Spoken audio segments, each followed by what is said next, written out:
50,000 साल अॻु जॾहिं हिन माथिरीअ में यानी सिंधु माथिरी में इंडस वैली में जेका तहज़ीब उसरी उन जा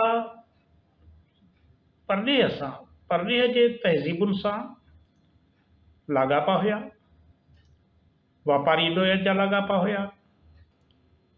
हिक ॿिए ॾांहुं वापारी मक़सद जूं शयूं खणी उते जे मार्केटनि में पहुचाइण सबबि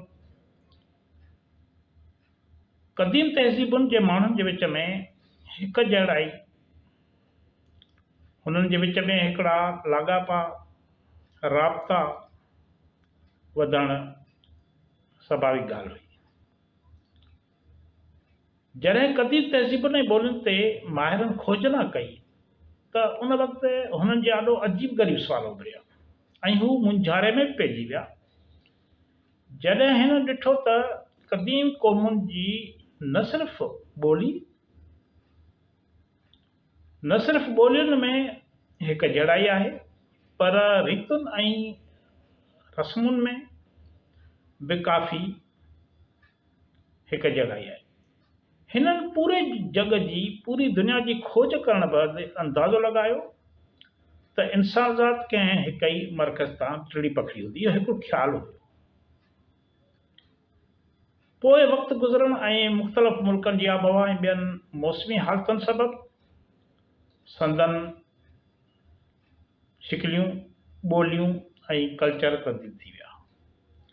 उन हूंदे बि हज़ारें साल गुज़रण बावजूदु इन्हनि क़ौमुनि, क़बीलनि, बिरादरियुनि जे ॿोलियुनि ऐं रीतियुनि रस्मुनि में हिक जहिड़ाई मौजूदु आहे।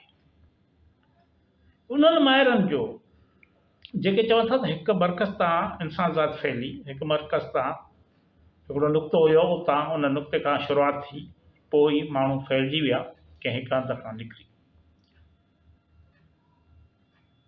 हुननि इन जेके ख़्याल जा माण्हू उन्हनि जो तसवर हुयो, उन्हनि जो नज़रियो हुयो त क़दीम इंसान कंहिं वक़्तु हिक ॿिए सां गॾु रहंदा हुआ ऐं पोइ धार थियण करे, अलॻि थियण करे मंझंदि तब्दीलियूं अची वयूं।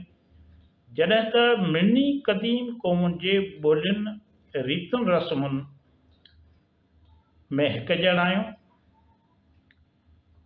इन मथे ख़्याल जी तस्दीक नथियूं कनि,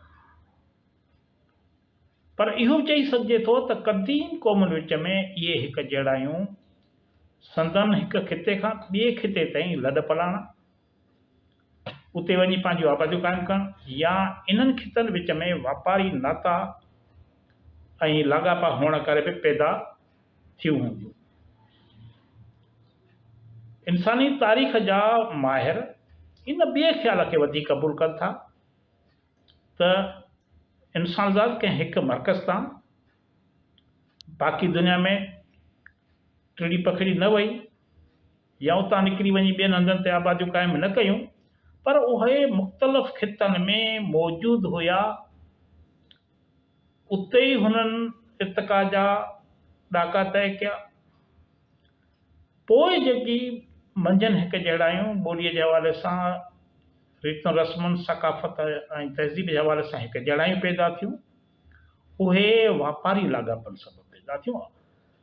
आफ़तूं ईंदियूं हुयूं, ॾुकर पवंदो हुयो, सोकाड़ो थींदो हुयो, माण्हू पंहिंजूं आबादियूं, पंहिंजा वतन छॾे अहिड़नि इलाइक़नि ॾांहुं लॾ पलाण कंदा हुआ जेके सरसब्ज़ हूंदा हुआ, जिते जियापे जूं सहूलतूं मौजूदु हूंदियूं हुयूं। इन करे असीं उन ॿिए ख़्याल जा आहियूं त माण्हू क़दीम दौर में हज़ारे साल अॻु माण्हू कंहिं हिक मर्कज़ तां टिड़िया पखड़िया न हुया, पर हुननि जे विच में वापारी लाॻापा पैदा थिया।